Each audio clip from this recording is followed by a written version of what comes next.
श्री कृष्ण जन्माष्टमी में भगवान श्री कृष्ण को प्रसन्न करने के लिए भक्त लोग भगवान के जन्म के दिन उपवास रखते हैं। तरह तरह की झांकियां सजाई जाती हैं जिनमें भगवान श्री कृष्ण के मनोहर रूप का दर्शन होता है। सिर पर मोर का मुकुट और हाथ में बांसुरी लिए भगवान श्री कृष्ण सदैव अपने भक्तों का कल्याण करते हैं। हाथ में मुरली और मस्तक पर मुकुट में मोर का पंख क्यों रहता है, ये भी जान लेना आवश्यक है।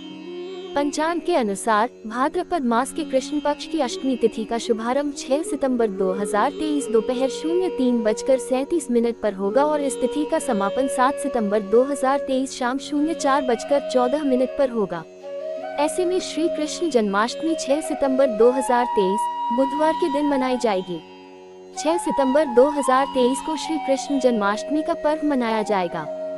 जन्माष्टमी मनाने की तैयारियां जोरों शोरों पर उनके भक्त लोग कर रहे हैं। जन्माष्टमी का त्योहार भारत में तो धूमधाम से मनाया ही जाता है, इसके साथ ही विदेशों में भी जन्माष्टमी का पर्व बहुत ही धूमधाम से मनाया जाता है। भगवान श्री कृष्ण से प्रेम रखने वाले भक्तजनों का ये भी जान लेना आवश्यक है कि भगवान श्री कृष्ण अपने साथ मुरली को और अपने सर पर मुकुट में मोर का पंख क्यों धारण करते थे, इसका क्या कारण है। भगवान श्री कृष्ण को मुरलीधर के नाम से भी जाना जाता है। मुरली की आवाज बहुत ही सुरीली और मन को मोह लेने वाली होती है। इससे आज के जीवन में लोगों को ये शिक्षा लेनी चाहिए कि जिस प्रकार मुरली की आवाज सुरीली और मधुर होती है, हमें दूसरों के साथ वैसा ही बर्ताव करना चाहिए।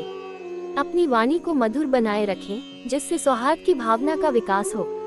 मुरली के अंदर कोई गांठ नहीं होती है, हमें अपने दैनिक जीवन में भी किसी के प्रति भेदभाव की गांठ नहीं रखनी चाहिए। मुरली अंदर से खोखली होती है, इसीलिए उसकी आवाज इतनी मधुर होती है।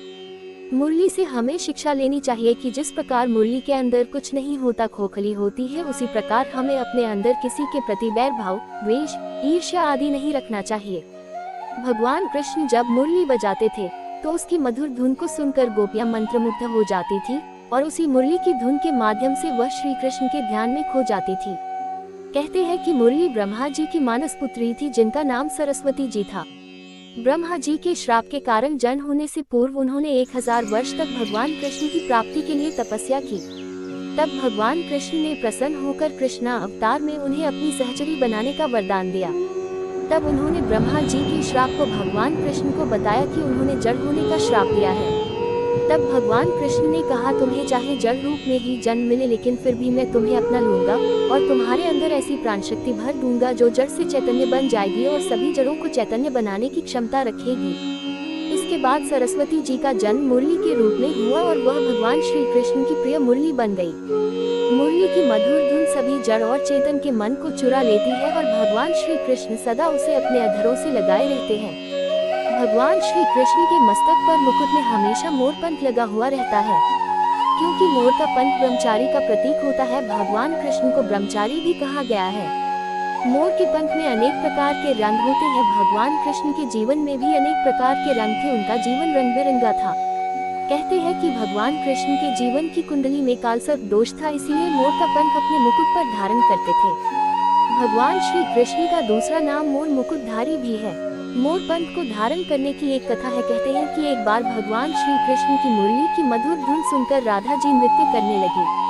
उनके साथ एक मोर भी नृत्य करने लगा और मोर के नृत्य करते समय उसका एक पंख टूटकर गिर गया। तब प्रभु ने उसे उठाकर अपने सिर पर धारण कर लिया। जब राधा जी ने इसका कारण पूछा तो उन्होंने कहा कि इन मोरों के नाचने में उन्हें राधा जी का प्रेम दिखाई देता है।